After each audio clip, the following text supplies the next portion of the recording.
इतनी बड़ी काबीना को लेकर दौरा सऊदी अरब की रवानगी की इत्तलात बातें बहुत सी चलना शुरू हुई। आज की इत्तलात ये हैं कि बड़े मियाँ साहब जो हैं वो कानूनी पेचीदगियों की वजह से उन्होंने अपना दौरा सऊदी अरब मुलतवी कर दिया है।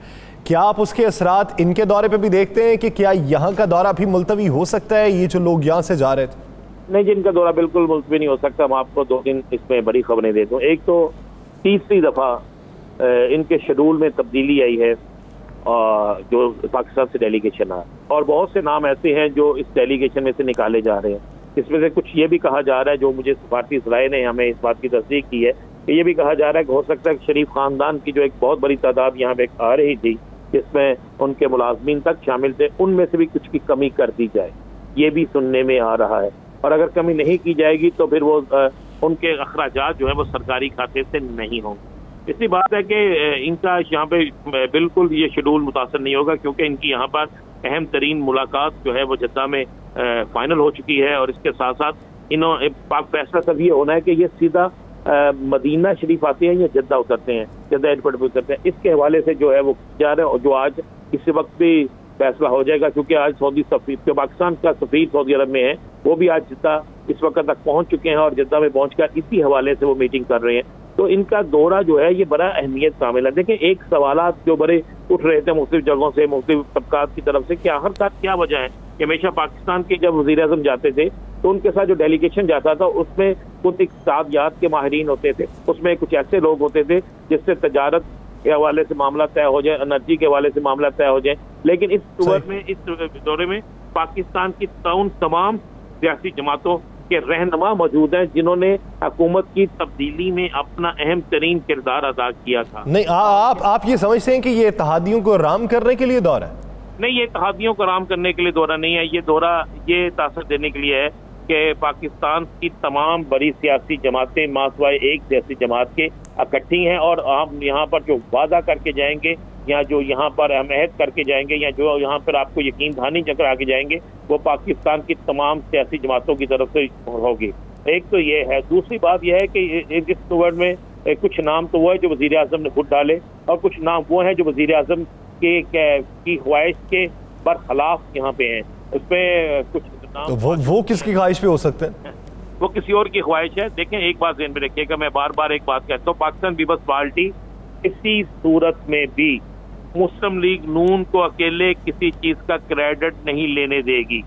ये मैं आपको बरमला कह रहा हूँ, पाकिस्तान पीपल्स पार्टी मुस्लिम लीग नून को अकेले किसी चीज का क्रेडिट नहीं लेने देगी। अगर सऊदी अरब से मामला मजीद पहले ही बेहतर है और मजीद कोई बड़ा रिलीफ मिलता है, तो उसका क्रेडिट बिलावल भुट्टो जरदारी भी लेंगे, उसका क्रेडिट दीगर सियासी जमातें भी लेंगी। वो सिर्फ मुस्लिम लीग नून को ये क्रेडिट नहीं लेने देंगे। ये बात बिल्कुल एक तो ये तासर है यहाँ पे देने आ रहे हैं कि जनाब हम पाकिस्तान के अंदर बड़े सियासी पिलर इकट्ठे हैं और हमारा फैसला एक फैसला है, और हम आपको यकीन दहानी कराते हैं कि हम इकट्ठे होकर आपके हर फैसले का, चाहे किसी की हुकूमत आए, हम आपके साथ खड़े होंगे। एक तो ये तासर देने हैं। दूसरा, फिर मैंने कहा कि कुछ लोग इसलिए हैं कि एक क्रेडिट जो है वो सिर्फ किसी एक शख्स को ना मिले, हम सबको क्रेडिट मिले। और उसके बाद मैं आपको एक बात बड़ा क्लियर कर दूं, ये टूर बड़ा अच्छा टूर होगा। सऊदी हुकूमत ने हमेशा हर बुरे वक्त में पाकिस्तान की मदद की है, मजीद मदद भी करेंगे, चाहे किसी की भी हुकूमत हो। सऊदी अरब ने हमेशा अपना हक अदा किया है। लेकिन इसके बाद एक चीज देखने वाले है कि क्या मौजूदा जो सेटअप जो लोग यहाँ पे आ रहे हैं, क्या ये मुस्तकिल चलेंगे? क्या आइंदा आने वाले दिनों में इन सब की पॉलिसी एक होगी? क्या यहाँ पर जो वो वादा करके जा रहे हैं वही होगा? और क्या ये टूर जो है स्पेशल इस मामले के लिए है? क्योंकि सुनने में तो ये बात आ रही थी कि शायद बाबूजी जो है वो भी यहाँ पे जब पहुंचेंगे तो यहाँ पहुंचकर एक मीटिंग भी होगी और कुछ मामला तय भी होंगे। और अगर बाबूजी नहीं आ रहे तो फिर वो मीटिंग भी नहीं होगी, और अगर बाबूजी नहीं आ रहे तो फिर ये भी हो सकता है कि मरियम साहिबा जो है वो भी इससे ड्रॉप हो जाएं, क्योंकि इस पर भी सोशल मीडिया में बड़ा शोर मच रहा है कि जब यानी अगर कोई ड्रॉप होता है, कोई स्किप होता है, तो बहरहाल ये दौरा होना ही होना है। ये दौरा होना जी, ये दौरा फाइनल है। मैं आपको बड़ा क्लियर कह दूं, हर सूरत में ये दौरा होना है, और इस दौरे से हुकूमत को बहुत उम्मीदें वाबस्ता हैं, और शहबाज शरीफ जो है वो इस दौरे को एक ट्रम्प कार्ड के तौर पर इस्तेमाल करना चाहते हैं, और उनको यकीन है कि तेल के हवाले से, पेट्रोल के हवाले से और दीगर मामला के हवाले से वो एक बड़ा ब्रेक थ्रू जो है वो लेकर जाएंगे, और उस बड़े ब्रेक थ्रू से उन्हें फायदा मिलेगा। ये फायदा मिलेगा। राणा साहब, इस वक्त जो मुल्क के अंदर बिजली की लोड शेडिंग की सूरत हाल है, 7000 मेगावाट से ज़्यादा का शॉर्टफॉल है। वज़ीर-ए-आज़म इमरान खान PTI हुकूमत पर तनकीद कर रहे हैं, फिर से जवाज़ वही है, आज भी जवाज़ वही पेश किया। इन्होंने वक्त पे फ्यूल नहीं ख़रीदा, इन्होंने पावर प्लांट्स की मरम्मत नहीं करवाई। उन्होंने कहा कि मुश्किल वक्त है लेकिन 1 मई से सूरत हाल बेहतर हो जाएगी। एक तरफ बिजली के शॉर्टफॉल को बेहतर करने के दावे हैं और दूसरी तरफ महंगाई का उनसर मजीद बढ़ने के खदशात भी हैं, सब्सिडी जो ख़त्म की जाएगी। तो आइंदा का मुआशी मंजरनामा क्या होगा? देखिए जी, आइंदा का मुआशी मंजरनामा ये होगा कि हर रोज सड़कों पर एक जुलूस होगा, हर रोज सड़कों पर एक एहतजाज होगा।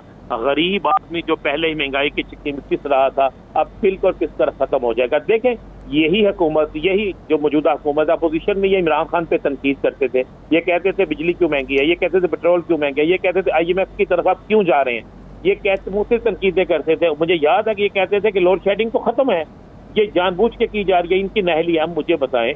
उनके पास तो पहले हुकूमत के पास तो चले ना तजर्बाकार टीम थी, इनके पास तो तजर्बाकार टीम थी। इसहाक डार साहब 3 माह पहले 4 माह पहले सोशल मीडिया पे आ रहा था बजट बना रहे हैं, तो इनके बाकी सारे ब्यूरोक्रेट्स इनके अपने थे। तो अब अचानक 8 घंटे 7 घंटे की लोड शेडिंग, 800 रुपए किलो नींबू मिलना पाकिस्तान के अंदर, क्या ये कभी हुआ था हिस्ट्री में? आप मुझे 1200 रुपए किलो भी देसी मिलता है, देसी मिलता, अंदाजा लगाएं। आप नींबू ले लें या मटन का 1 किलो मटन ले लें, ये दोनों की कीमतें एक जैसी हैं। अब इनके क्या ना राणा साहब नहीं, मटन बहुत ऊपर तक चला गया है। बस आप देख रहे हैं कि बेहतरीन लोग यहाँ पे मौजूद हैं, बेहतरीन इक़्तिसादी माहिरीन मौजूद हैं, लेकिन उसके बावजूद भी क्या सूरत हाल है। इससे मैं समझता हूँ कि पाकिस्तान के अंदर महंगाई का एक नया तूफान आएगा। 1 मई से ईद पर जो तोहफा मिल रहा है पाकिस्तानी कौम को, मुझे जो नजर आ रहा है वो महंगाई का तोहफा मिल रहा है।